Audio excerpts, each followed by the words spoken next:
Activez vos synapses. Activez vos synapses.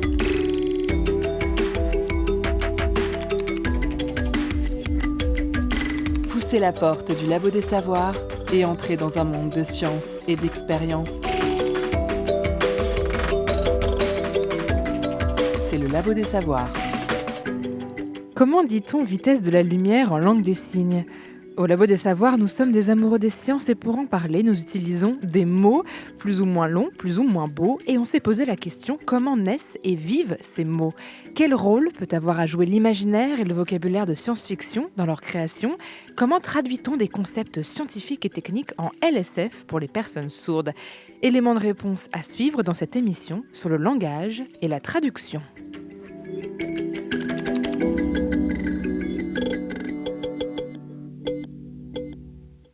Et à l'occasion des Utopiales, le festival de science-fiction de Nantes, nous avons pu échanger sur la traduction des mots scientifiques et autres néologismes de SF avec nos deux invités, Laure Lafont, géochimiste, spécialiste des pollutions aux métaux lourds, également personne sourde, participant activement à la création lexicale en LSF, la langue des signes française, avec l'association STEAM Sourd.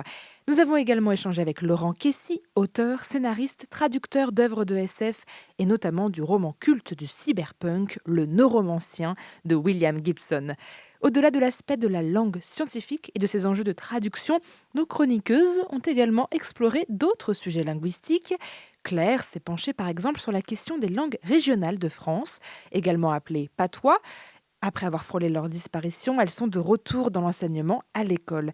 Lison a ouvert notre cerveau pour voir ce que le bilinguisme, donc le fait de parler plusieurs langues, change dans le câblage de nos neurones. Elle nous donnera aussi quelques tips et astuces pour enfin se mettre à apprendre cette langue qui nous plaît tant. Enfin, Mélissa a exploré la question de la création d'une écriture et nous raconte l'exemple très récent de l'invention de l'écriture coréenne. Vous êtes bien, vous êtes à l'écoute du Labo des Savoirs. Le son des sciences au Labo des Savoirs.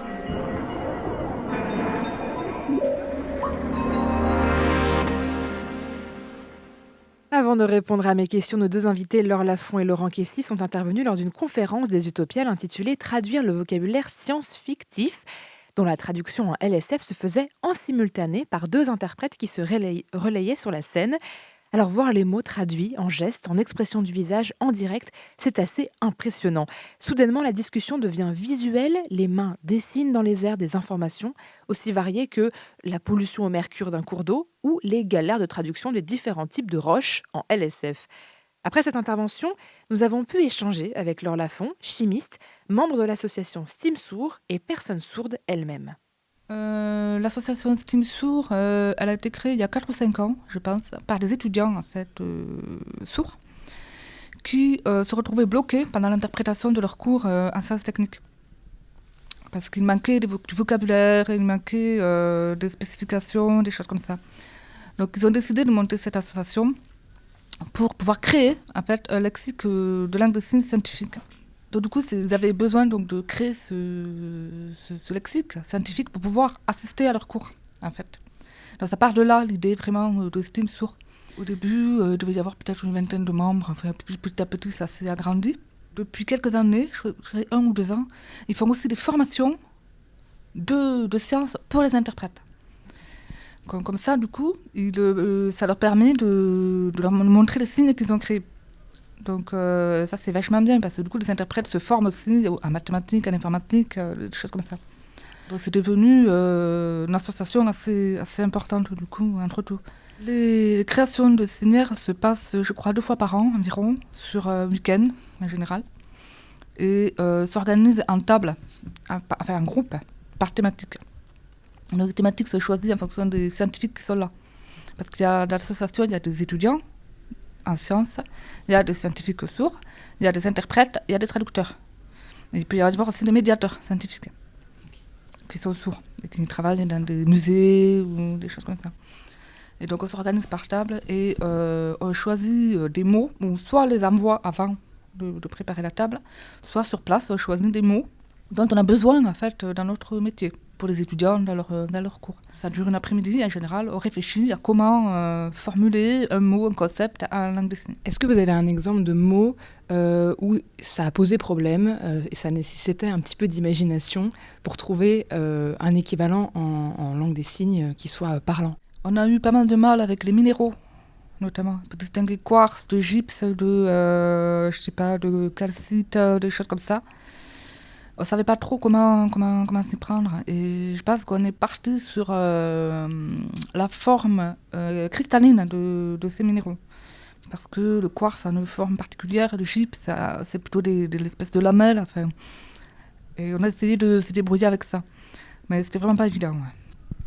Vous avez fait une conférence juste avant cette interview où vous avez dit que la langue des signes, c'était un langage très imagé, avec une syntaxe qui n'a rien à voir avec, par exemple, le français.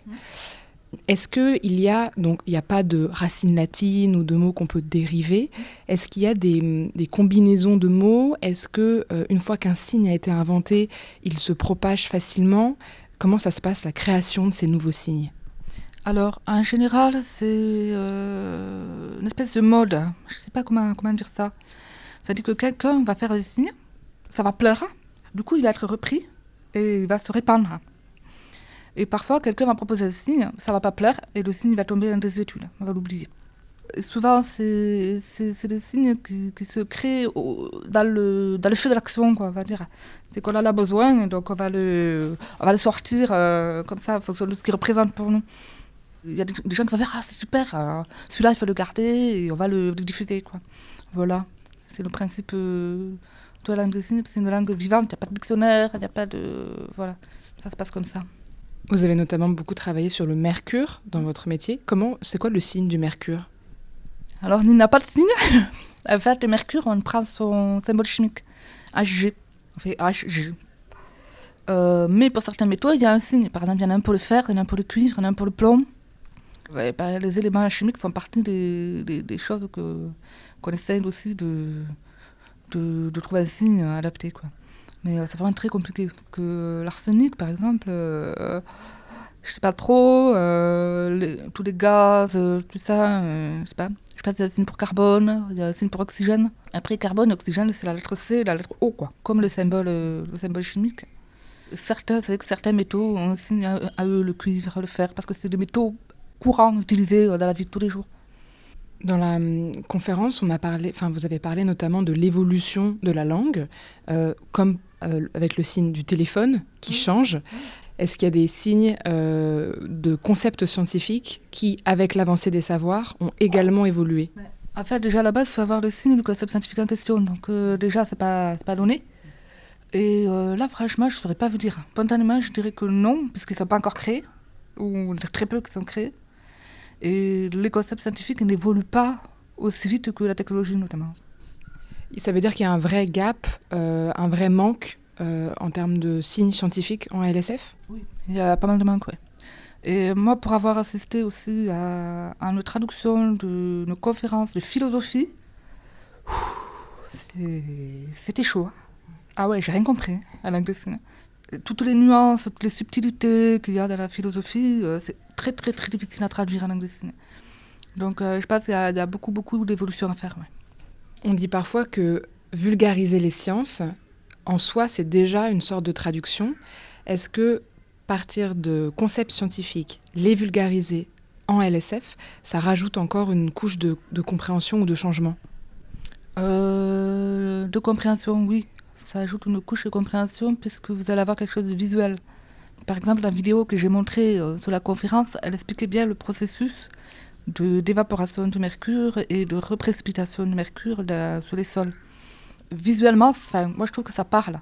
C'est-à-dire qu'on comprend que ça s'évapore, que ça va dans l'air, que ça se redépose, etc. Si on le dit juste avec des mots, c'est pas pareil.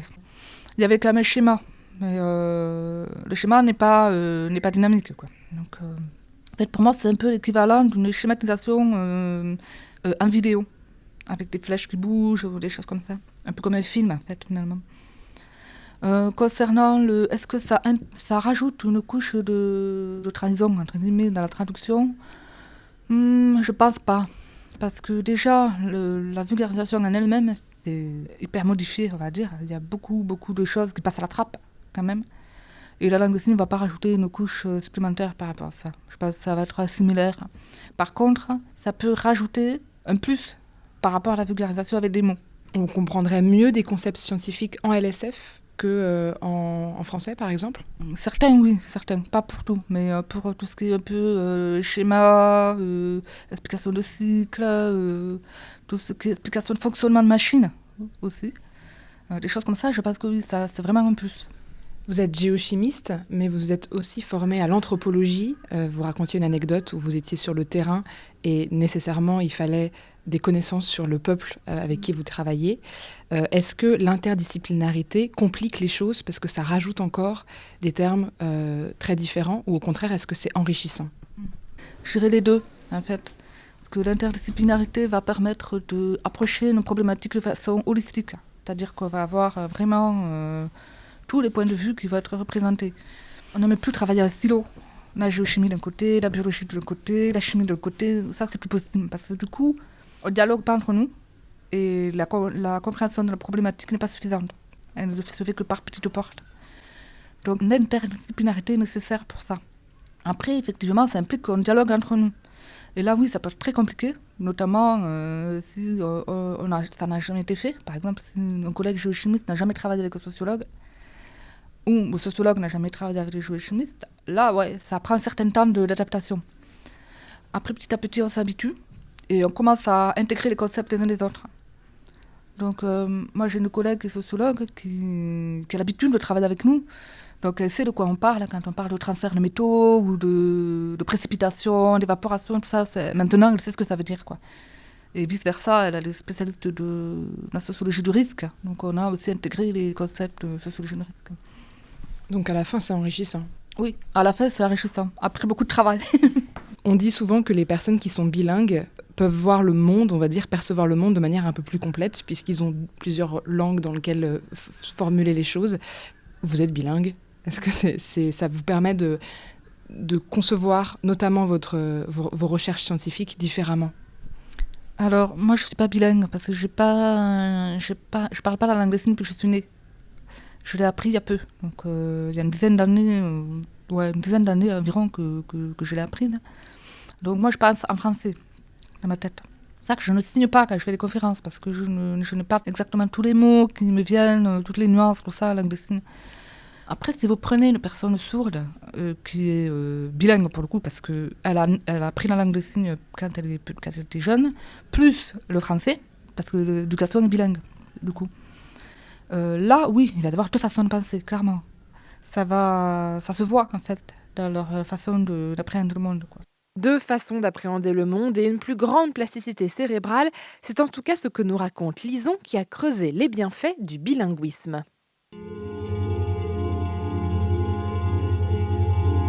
Bienvenue au Labo des Savoirs. Attention, recherche en cours.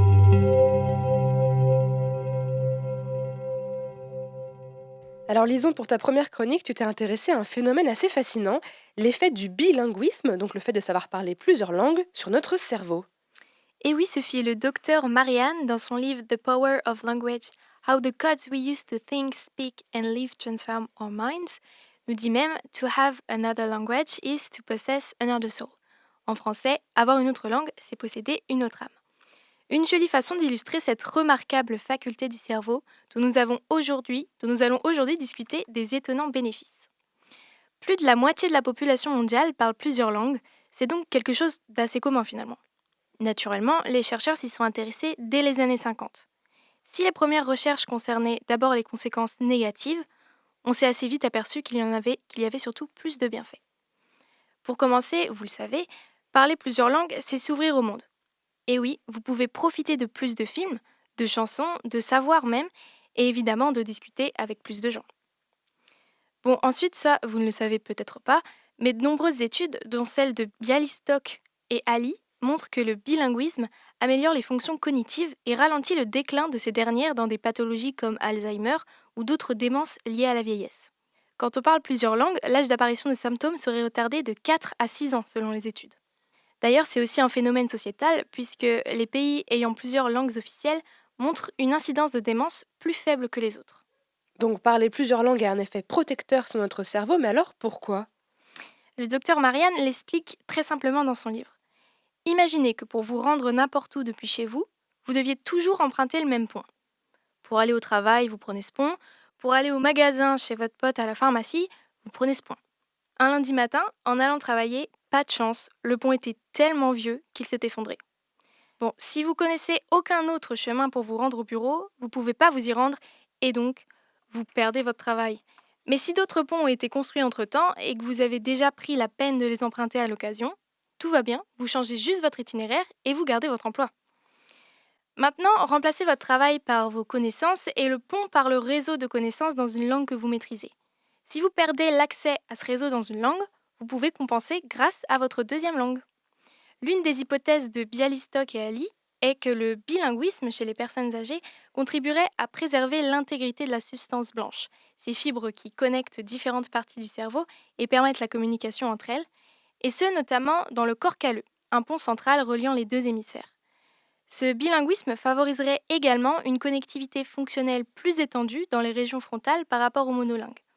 Cependant, les mécanismes neuronaux à l'origine de cette protection restent en grande partie méconnus. Bon, du coup, il me reste plus qu'à apprendre une autre langue, mais c'est super long. Lison, c'est vraiment obligé de faire ça? Sophie et vous, chers auditeurs, auditrices, si vous avez peur de vous y mettre, voici une bonne nouvelle. Vous n'avez même pas besoin de parler parfaitement votre deuxième langue pour profiter des bénéfices. Oui, c'est vrai, c'est plus dur pour un adulte d'apprendre qu'un enfant, et ça, c'est dû à la plasticité cérébrale impressionnante des petits, mais c'est loin d'être impossible. La clé, c'est de prendre du plaisir en faisant des choses que vous aimez. Écouter de la musique en langue étrangère, regarder votre série préférée en VO, ou même discuter si vous êtes du genre sociable.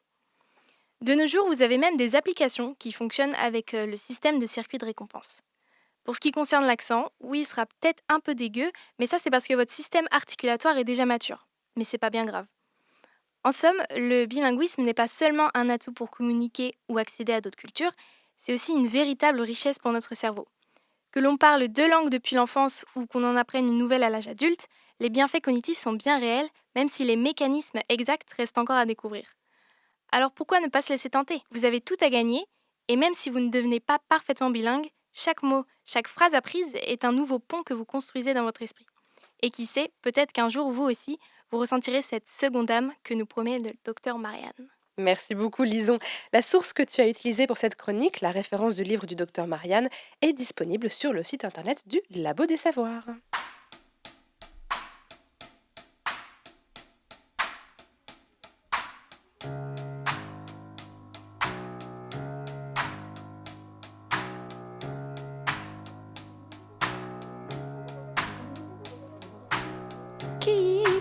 Keep your distance. Let me see you first.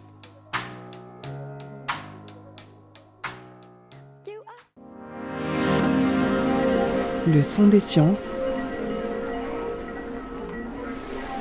au Labo des Savoirs.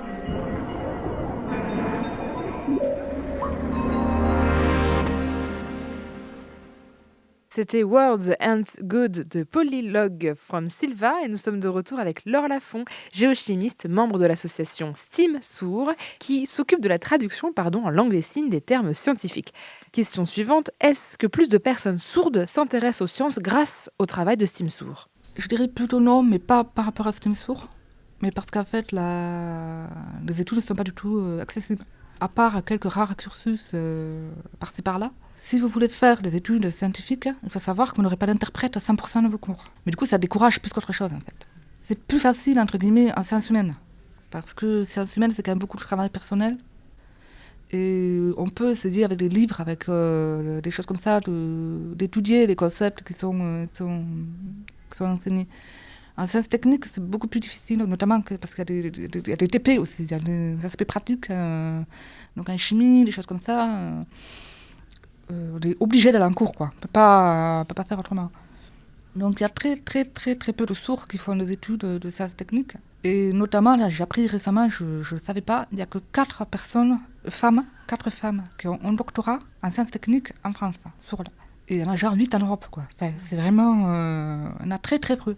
Mais c'est à cause de l'accessibilité. Donc les sciences finalement sont fermées aux personnes sourdes par manque d'accessibilité. Par manque d'accessibilité, ouais. Je crois que le budget universitaire correspond à peu près, je crois, 20% d'interprétariat des cours, pas plus. Enfin, c'est vraiment un truc, 20 à 30%. C'est un chiffre vraiment très bas, quoi. Vous avez fait des cours qui ont été interprétés en LSF, qui sont disponibles sur YouTube.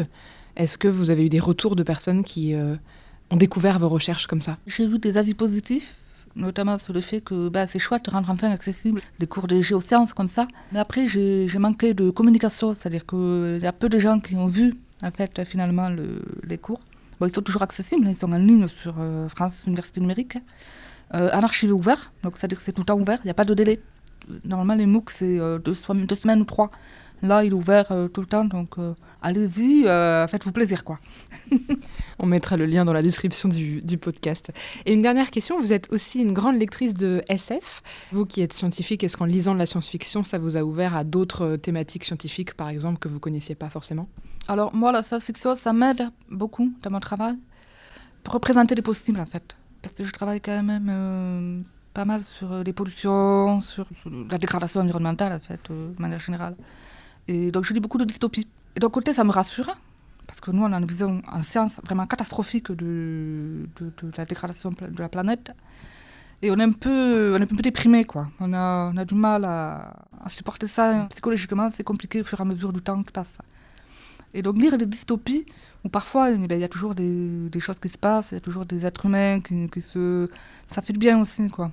Et ça permet aussi de s'imaginer ce qui pourrait être possible dans d'autres conditions, en fait, malgré tout. C'est pas parce que c'est la science-fiction que c'est pas impossible. Enfin, que c'est pas possible, en fait. Nous, ça nous aide à réfléchir aussi autrement. Donc c'est un apport de l'imaginaire qui finalement vous aide concrètement dans vos recherches. Pas concrètement vraiment, mais dans un esprit de vision du futur, quoi. Ouais. Ça peut peut-être orienter des recherches, par exemple. Cet imaginaire permettant de se projeter dans la science du futur, c'est un peu le travail de Laurent Kessy.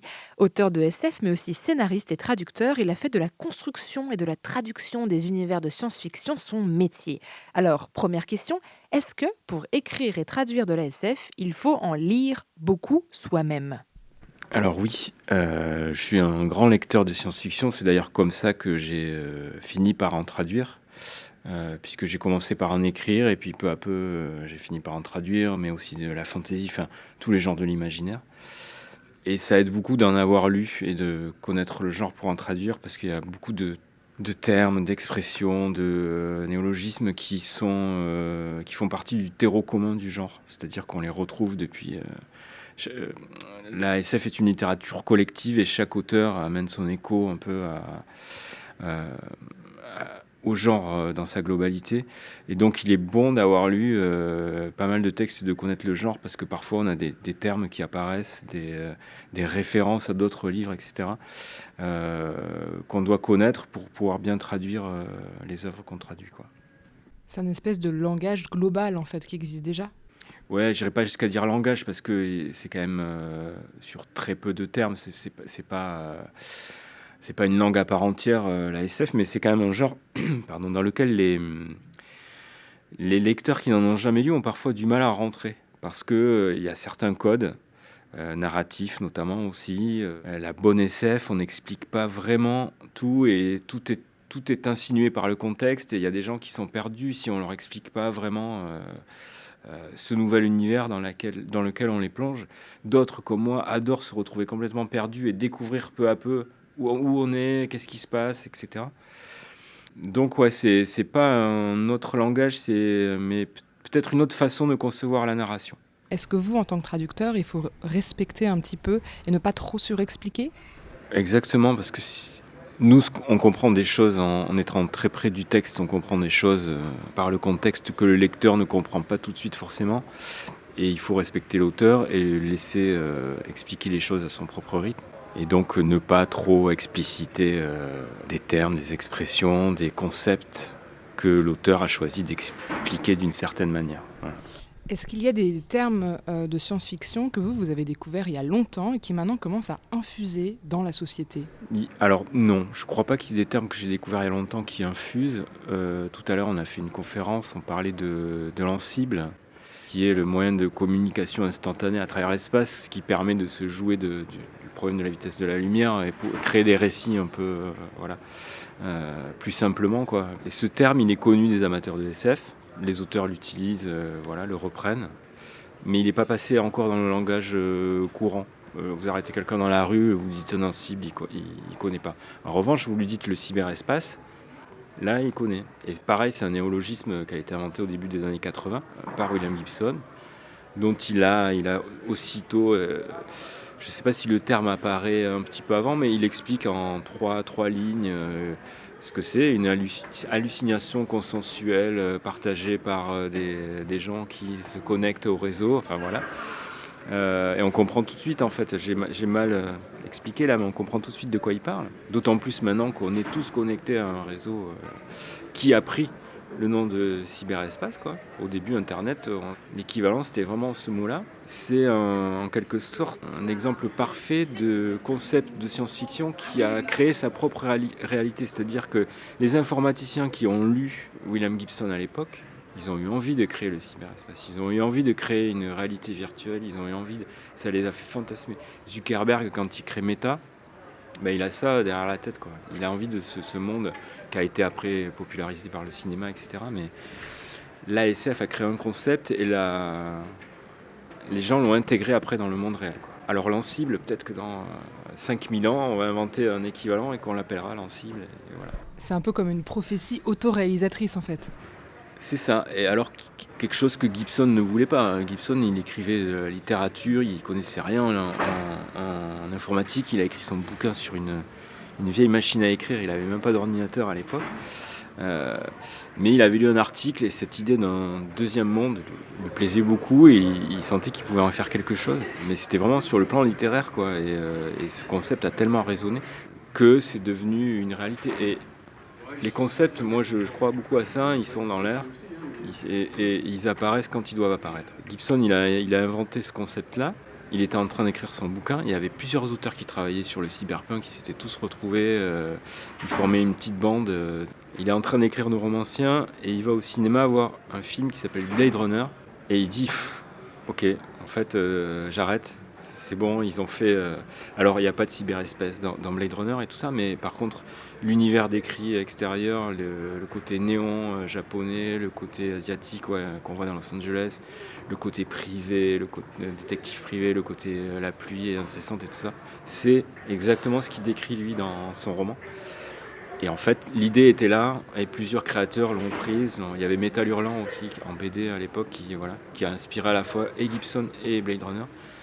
Les idées étaient là et plusieurs artistes leur ont donné vie.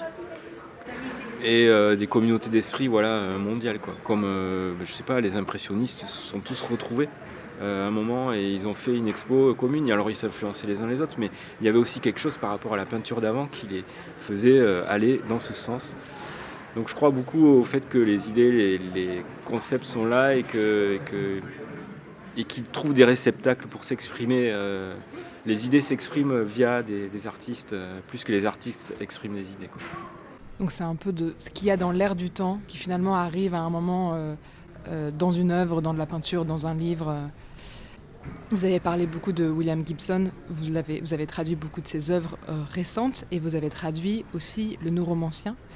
Pour ceux qui ne connaissent pas ni l'œuvre ni l'impact que ça a eu sur la SF, est-ce que vous pouvez résumer un petit peu tout ça ?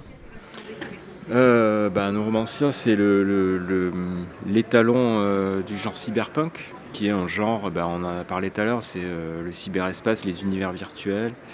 Mais aussi, ça arrive à une époque où la science-fiction est un peu à bout de souffle. La science-fiction qu'on appelle la science-fiction de l'âge d'or des années 50, 40-50, Asimov, Frank Herbert, Robert Heinlein. Ces auteurs-là sont un peu passés de mode. Il y a eu une révolution qu'on a appelée la New Wave dans les années fin 60, années 70.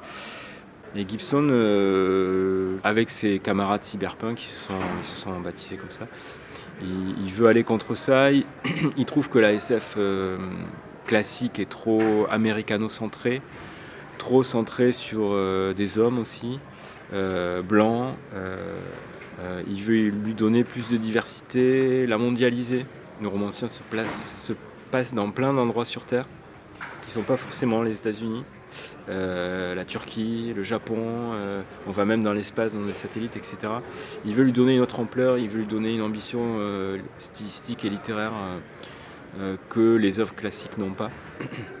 Et donc voilà, c'est une vraie révolution en fait, à la fois ce roman, le romancien, et puis les textes de ses camarades du même mouvement, qui va durer très peu de temps, 5 ans vraiment, mais qui va infuser partout après et qui va s'infiltrer dans la science-fiction et dans la pop culture en général et dans la culture au sens propre, à tel point qu'elle a créé un peu notre réalité. Vous avez eu la lourde charge de moderniser la traduction française qui avait déjà été faite à la sortie du livre, donc le livre date de 1984. Une traduction a été faite et là, vous en avez refait une, alors je ne sais plus l'année exacte. 2020. Ouais, 2020. Comment est-ce que vous avez relu la traduction française d'origine ? Est-ce que vous, surtout pas pour vous en éloigner ? Et quels ont été les enjeux, les mots qu'il a fallu peut-être retraduire, les néologismes, etc. Alors j'avais lu ado la première traduction. C'est comme ça que j'avais découvert le bouquin et que j'avais adoré. C'est vraiment un de mes bouquins préférés.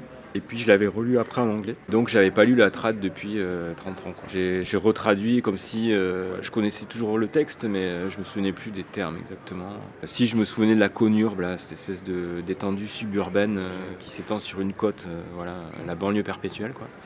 Je me souvenais de ce terme qui était assez marquant, mais qui pour moi traduisait pas exactement le terme anglais sprawl qui veut dire l'étendue urbaine. Donc j'ai retraduit, j'ai donné ma propre traduction, qui est l'étendue, qui est beaucoup plus proche de l'anglais, mais qui est aussi beaucoup plus abstrait et parlant. Enfin, pour moi, conurbe, ça faisait trop langage technique en fait. Conurbe, de conurbation. C'est un mot qu'on n'emploie plus en plus maintenant. Les gens dans la rue, ils vont pas dire conurbe, ils vont dire l'étendue, le truc qui est sans fin, voilà quoi. Mais cyberespace, enfin cyberspace, c'est cyberespace, j'allais pas changer ça. La matrice, donc qui est le cyberespace, c'est Matrix, c'est resté la matrice. Et je sais plus, je crois qu'il y a un autre terme que j'ai changé, mais voilà, j'ai pas repensé à l'ancienne trad, j'ai fait ma trad. À la fin, je suis allé comparer un peu. Il y avait des super trouvailles, il y avait des trucs qui n'allaient pas. Enfin voilà, mais chaque traduction est différente de toute façon. Et puis, ah si, voilà, j'ai retrouvé. C'était la console. La console, c'était l'appareil pour se brancher au cyberespace. Donc en anglais, c'était console, et donc il avait très bien traduit par console, ça correspondait très bien. Mais depuis, pour nous, une console, c'est une Nintendo ou une Xbox, voilà, c'est plus du tout ça. Donc j'ai traduit par interface, tout simplement, ce qui permet de se connecter dans le cyberespace. Et je me suis dit que interface, c'est un mot qui est utilisé aussi par les cyberpunks, et je pense qu'il a beaucoup été popularisé par la SF et par ce style, quoi. Donc ça montre aussi une évolution du langage avec cet exemple de console. Est-ce que si le neuromancien est retraduit dans 30 ans, il va falloir encore rechanger des mots ? Probablement, c'est une question qui devrait se poser. Est-ce qu'il y aura toujours des consoles de jeux, ou est-ce qu'il y aura des consoles d'autres choses, enfin, ou il y aura d'autres mots problématiques auxquels on ne pense pas maintenant, quoi. On verra dans 30 ans. Le son des sciences au Labo des Savoirs.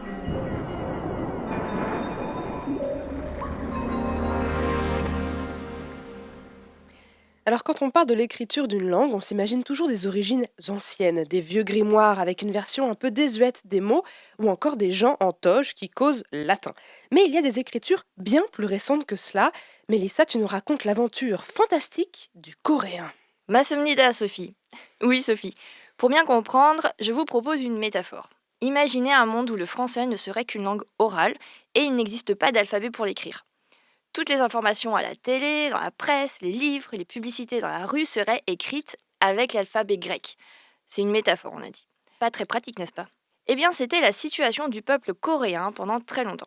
Jusqu'au 9 octobre 1446 pour être précis.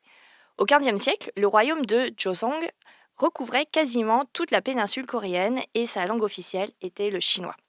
Mais le peuple, lui, parlait bien le coréen. Pour transcrire le coréen en écriture chinoise, ils utilisaient l'Idu, une sorte d'adaptation des caractères chinois qu'il fallait tout de même savoir lire. Mais ça, c'était avant le roi Sejong. Au pouvoir depuis 1418, il est le 4e souverain de la dynastie Joseon.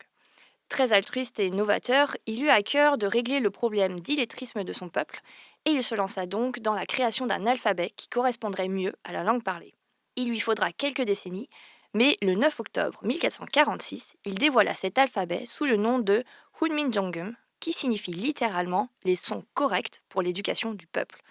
Tout est dit, l'alphabet coréen est né. Maintenant, il faut le diffuser dans tout le royaume. Et ça, pas si facile quand on a tout le gouvernement contre soi. En effet, l'élite n'était pas très contente de voir le privilège de comprendre ce qui était écrit dans les livres soudainement être accessible au bas peuple. Ben oui, ça voulait dire que les postes administratifs et les postes importants du pays allaient pouvoir s'ouvrir à des gens moins éduqués, moins instruits, et qui dit écriture accessible dit communication, et donc diffusion possible de critiques contre le gouvernement au sein du peuple. Un programme qui ne plaît pas aux élites, on l'a dit, mais le roi Sejong avait envisagé. En effet, il a élaboré cet alphabet dans le plus grand secret, avec seulement quelques proches de confiance. Mais à la fin de son règne, plus personne n'est là pour défendre le nouvel alphabet coréen. En 1504, moins de 50 ans après sa promulgation, ses successeurs, les rois Yeonsang-gun et Jongjang, interdiront cet alphabet, ainsi que tous les écrits qu'il utilise, et ils supprimeront le ministère de cette écriture. Adieu le Hunminjeongeum. Ce n'est qu'en 1894, presque 400 ans après son interdiction, qu'il réapparaît dans les textes officiels. Alors, s'il était interdit pendant près de 400 ans, comment est-ce que l'alphabet n'a pas tout simplement été oublié? Eh bien, ce qui est interdit n'empêche pas d'exister. Les 48 petites années où il a été en vigueur, de 1446 à 1504, ont suffi pour que le Hunminjeongeum soit diffusé parmi les gens peu éduqués et a survécu pendant 400 ans auprès du peuple, et notamment grâce aux écrivaines et à la littérature féminine. Une littérature méprisée par les officiels du pays à cette époque. Puis, en 1894, avec l'invasion japonaise, les réformes administratives permettent à l'alphabet coréen de redevenir officiel. Pourquoi ? Pour effacer toute trace de l'influence chinoise. Mais malheureusement, pas pour longtemps. En effet, après le chinois, c'est le japonais qui est déclaré langue nationale et qui est appris dans les écoles. Tout acte de traduction en coréen était considéré comme un crime. L'écriture coréenne devient alors rapidement un symbole de la résistance face à l'invasion japonaise. C'est à cette période également, en 1912, que l'alphabet coréen prendra le nom qu'on lui connaît aujourd'hui, le Hangul, qui signifie la grande écriture. Aujourd'hui, on célèbre le Hangul le 9 octobre. C'est une fête nationale qui donne souvent lieu à des concours d'écriture et de poèmes dans les écoles. Bon, c'est super tout ça, mais il ressemble à quoi ce fameux alphabet dont on nous parle depuis le début? C'est vrai. Et donc pour l'avoir appris moi-même, c'est vrai qu'il est très simple et ça prend quelques heures. Du coup, je sais lire. Je comprends pas ce que je lis, mais je sais lire. Visuellement, je vous invite à aller voir sur Internet, mais elle est assez géométrique et épurée. En France, on apprend à écrire le français sur des lignes. En Corée, on apprend à écrire le coréen dans des carrés. En effet, chaque syllabe peut être contenue dans un carré. Une syllabe est représentée par un jamo. C'est un ensemble de lettres organisées selon 3 combinaisons possibles. Consonne-voyelle, consonne-voyelle-consonne ou consonne-voyelle de consonnes. Au total, il existe 40 lettres, 19 consonnes et 21 voyelles. 40 lettres, ça semble vraiment beaucoup, sachant que nous, on en a 26 dans notre alphabet. Comment le roi Sejong a-t-il inventé du coup tous ces signes pour couvrir la langue coréenne? Ça fait beaucoup, mais en réalité, il suffit de connaître que les 14 consonnes et les 10 voyelles de base. Comme le coréen n'était qu'une langue orale jusqu'alors, le roi Sejong s'est concentré sur la phonétique de la langue et quelles lettres pouvaient retranscrire quels sons. Il fallait que chaque lettre soit simple et associable à un son en particulier. Pour cela, d'après certains chercheurs comme l'orientaliste français Jean-Pierre Abel Rémusat, il se serait inspiré des langues voisines comme le tibétain et le mongol. Il s'est basé sur la position que peut prendre la langue dans la bouche quand on fait un son. Il en a ainsi déduit des groupes de consonnes, les sons de la langue comme le son ne, de et le, les sons des lèvres comme les sons me, be et pe, etc. Chaque groupe a un même signe de base. Pour les voyelles, elles sont basées sur 3 signes de base. Une barre horizontale, une barre verticale et un point, qui s'est transformé aujourd'hui en un petit trait. C'est en associant ces 3 signes de manière logique qu'on obtient les 10 voyelles de base. Une fois qu'on a les lettres de base, les lettres plus complexes ne sont qu'un assemblage des lettres de base. L'alphabet coréen est assez astucieux pour ça. Le roi Sejong a inventé un système d'écriture très réfléchi et logique. Des linguistes qualifient cet alphabet de scientifique. Qualificatif peu commun pour une écriture. Oui, c'est sûr qu'une écriture scientifique, on entend rarement ce terme. Et alors, est-ce que ça a marché? Est-ce que le peuple a appris à lire et à écrire? Tout à fait. Surtout après la Seconde Guerre mondiale, où il fallait reconstruire le pays, remettre un système d'éducation en place. Le taux d'alphabétisation de la Corée a très vite augmenté et est aujourd'hui un des plus hauts au monde, et ce dû en grande partie au Hangul qui est facile à apprendre. Les mérites de cette écriture ont été par la suite reconnus par l'UNESCO. En l'honneur du Hangul et de son inventeur, ils ont nommé le prix international d'alphabétisation UNESCO Roi Sejong, qui est un prix qui récompense depuis 1989 les organismes qui contribuent à l'alphabétisation dans le monde. Merci beaucoup Mélissa pour cette fascinante plongée dans l'histoire de l'écriture coréenne. Si vous voulez en savoir plus, chers auditeurs et auditrices, rendez-vous en description du podcast ou sur le site internet du Labo des Savoirs. Des ressources vous y attendent. Mikio et Floverstein, c'est des grovers grind. Dans l'éprouvettes et slow funk lab, des grovers et des voleurs d'âme, un causeur. La science, toutes les sciences. Au Labo des Savoirs. C'était Science de Flower et Mickey Ho. Nous savons désormais comment créer une langue scientifique comme le coréen grâce à Mélissa, et nous avons des tips et astuces pour traduire du vocabulaire scientifique qui nous ont été donnés par Laurent Kessy, auteur de la VF du Neuromancien lui-même. Une version qu'il a d'ailleurs failli ne pas faire. Quand on vous a proposé le projet de traduire le Neuromancien, au début, vous n'avez pas compris qu'on vous le proposait et vous avez dit qu'il faut être fou pour faire ça. Et finalement, vous vous êtes dit, allez, quand même, on va faire ça. Pourquoi il faut être fou pour traduire le Neuromancien et pourquoi vous l'avez fait finalement? Non, c'était très personnel parce que c'est un livre que je vénérais tellement que je me disais, voilà, faut être fou pour retoucher à ce chef-d'œuvre, machin. Bon.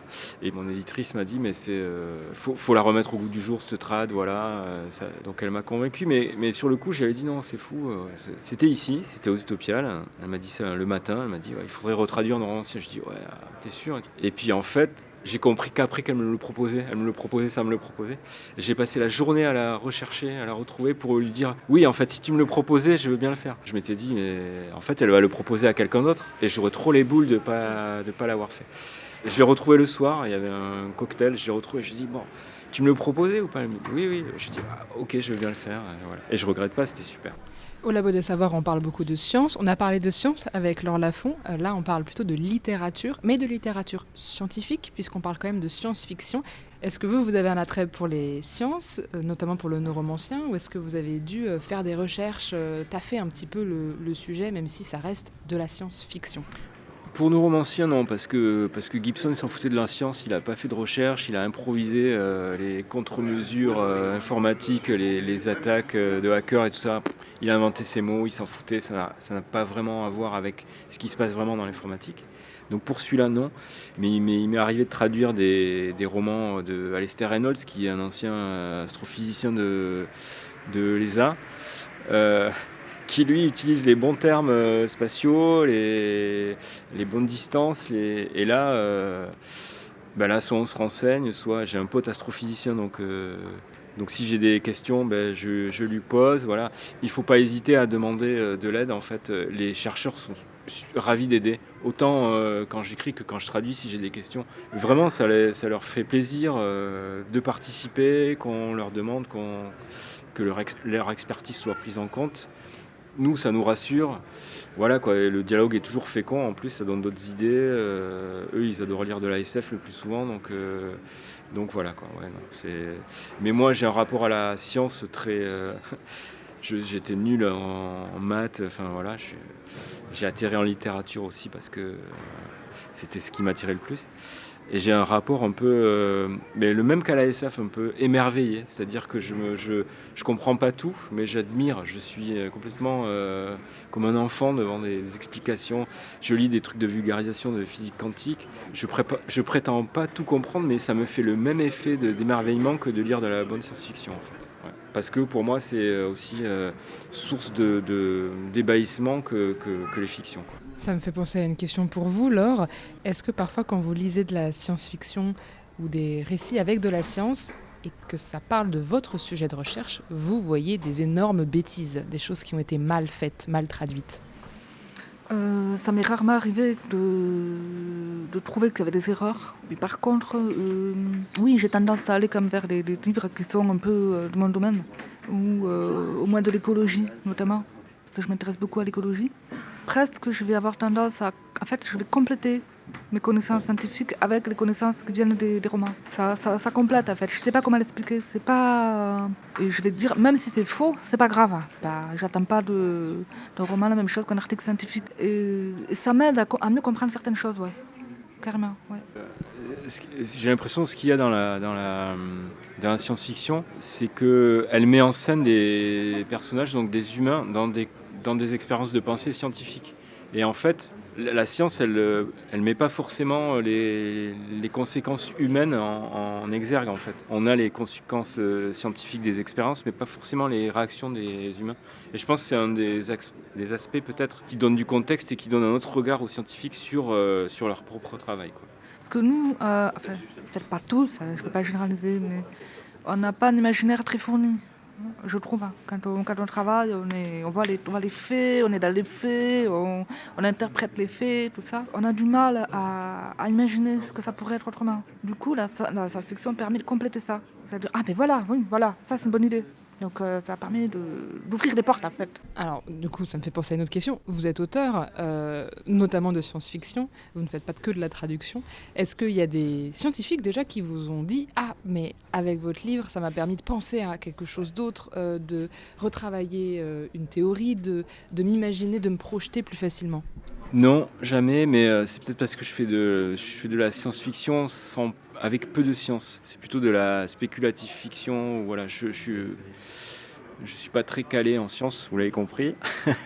et en fait, mes goûts aussi me portent vers ce qu'on appelle plutôt de l'anticipation ou j'écris aussi beaucoup d'imaginaire fantastique en fait, et j'écris moins de SF que de fantastique. Et j'ai jamais écrit des textes vraiment de sciences dures. Mes goûts me portent plutôt vers les sciences sociales, ou j'aime beaucoup travailler sur la littérature par exemple, ou l'histoire, ou voilà, plutôt vers des domaines où il n'y a pas de faits exacts, où il n'y a que des interprétations.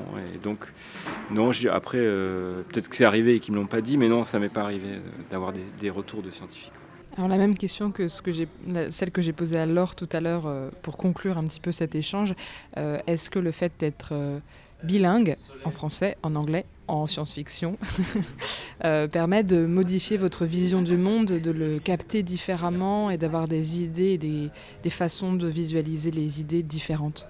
Je crois pas, parce que moi je suis bilingue en anglais et on est des sociétés assez proches en fait, et donc on pense pas vraiment différemment. Enfin, on est globalisé, donc l'Occident en fait maintenant tout le monde parle anglais un peu partout. Je pense que si on est bilingue en chinois ou en turc ou en des langues pas latines ou pas, voilà, je pense qu'on doit plutôt on doit devoir penser différemment. En langue des signes aussi, ça oblige à voir les concepts de manière complètement différente. Dans mon cas, pas du tout. Alors la SF permet une ouverture d'esprit, mais je pense pas qu'elle permet aussi de penser différemment. Parce qu'on a de la SF chinoise, on lit la SF chinoise, mais on la lit en français du coup, enfin en tout cas moi. Donc on a des ouvertures sur des idées et des cultures autres, mais on les a par le biais de notre propre langue, et les connexions cérébrales restent les mêmes. Laure, vous acquiescez? Je suis assez d'accord avec ça. Je pense japonais. Qu'est-ce qui est si différent dans les romans japonais? La structure des phrases n'est pas la même, c'est beaucoup plus court. Il y a moins de descriptions, je trouve. Et du coup, c'est beaucoup plus purifié. Je ne sais pas comment expliquer. Je pourrais peut-être dire... La narration est plus directe, je pense. Y a moins... Après, est-ce que c'est la traduction? Est-ce que c'est comme ça? Mais il y a moins d'effets de style. Est-ce qu'on ne perd pas des effets de style qui sont dans l'écriture même japonaise? Je ne sais pas, parce que j'en ai de plusieurs traducteurs différents et c'est à peu près toujours pareil. Donc je ne sais pas. Ce sera la conclusion de cet échange. Lisez du japonais. Merci beaucoup Laure et Laurent d'avoir accepté de répondre à cette interview. Et si vous ne voulez pas lire du japonais ou apprendre à écrire coréen parce que vous manquez de temps, mais que vous voulez quand même bénéficier des bienfaits du bilinguisme sur votre cerveau, je vous propose un plan B. Essayez de sauver de l'oubli une langue régionale en apprenant à parler breton, basque ou ch'ti. Explication avec Claire. Objet de débat récurrent en France, les défenseurs des langues régionales se battent pour la transmission de leur héritage culturel. Souvent moqué, le terme patois suscite souvent le mépris du public, évoquant l'idée d'un dialecte non civilisé. En fait, ce terme dérive du verbe patoyer, qui signifie agiter les mains, gesticuler. Et d'ailleurs, dans la première édition de son dictionnaire en 1694, l'Académie française décrivait les langues provinciales autres que le français actuel comme suite, je cite, un langage rustique, grossier, comme celui d'un paysan du bas peuple. Mais alors d'où viennent ces langues régionales et comment incarnent-elles véritablement le patrimoine culturel de la France ? D'après le linguiste Bernard Cerchiglini, on compte aujourd'hui en France environ 82 langues régionales. Cela va du picard, communément appelé ch'ti, en passant par le breton, la languedoc, le basque, le corse ou encore les différents créoles en outre-mer. Si vous voulez entendre ces langues régionales, il existe une carte qui les a répertoriées sur Internet en tapant Atlas sonore des langues régionales. Et c'est fou d'entendre autant de diversité en termes de sonorité et d'y percevoir la ressemblance avec l'espagnol, l'allemand ou même l'italien. Mais alors c'est quoi exactement ces langues régionales ? Est-ce que c'est un dérivé du français ? Eh bien pas du tout. Ce n'est pas du tout du français mal parlé, comme beaucoup de personnes pourraient le penser. Et je vais vous le démontrer. Et pour cela, revenons un peu en arrière. Après l'invasion de la Gaule par l'Empire romain, chaque région du territoire qui comportait sa langue dut alors parler le latin. Puis à la chute de Rome, on peut découper la France en deux parties. Au-dessus de la Loire, on parle la langue d'Oïl, influencée par le germanique, et au sud de la Loire, on parle la langue occitane, influencée par le catalan. Ainsi, ces dialectes sœurs empruntent leurs racines à la fois dans le latin et le grec. Et ces deux hémisphères de la France abritent eux-mêmes d'autres langues régionales qui peuvent être associées à la catégorie langue d'Oïl ou languedoc. Selon le linguiste Gaston Paris, on trouve parmi elles le francien, présent en Île-de-France. On comprend alors que le francien n'est autre qu'un dialecte sœur du basque, du corse ou de l'alsacien. Les patois actuels, comme on le nomme, ne sont en fait pas des langues dérivées du français, mais bien des langues à part entière. Et d'ailleurs, pour dégonfler les chevilles du francien, il est lui-même considéré comme une langue fille du latin vulgaire, chez les Parisiens du XIIIe siècle. Revenons à nos moutons. À partir du XIIIe siècle, face à l'autonomie des régions au sud de la France, les rois de France s'empressent d'annexer ces territoires. C'est lors de l'ordonnance de Villiers-Cotterêts que François Ier imposa le francien parisien, partout. Déjà marqueur de l'élite dans le sud de la France, l'ascension sociale et le pouvoir souriaient à ceux qui parlaient et écrivaient le français. Durant la Révolution française, le déclin de l'occitan est majeur. En effet, pour réunir le peuple, rien de mieux qu'une langue commune pour y transmettre les idées. Puis, un petit saut dans le temps. Au XIXe siècle, les lois Jules Ferry ont rendu l'école gratuite et obligatoire.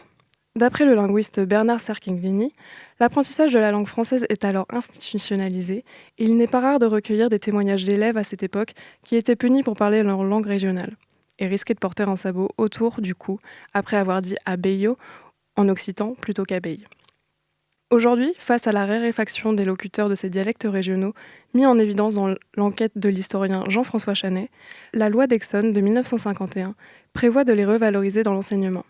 Plus question de les faire disparaître, il faut désormais les préserver. Et les initiatives qui vont dans ce sens se multiplient. Buenas jornadas a todos. Merci beaucoup Claire pour cette superbe chronique qui donne envie de se mettre au patois. Peut-être le breton par exemple. Moi je suis nantaise, je vais apprendre le breton.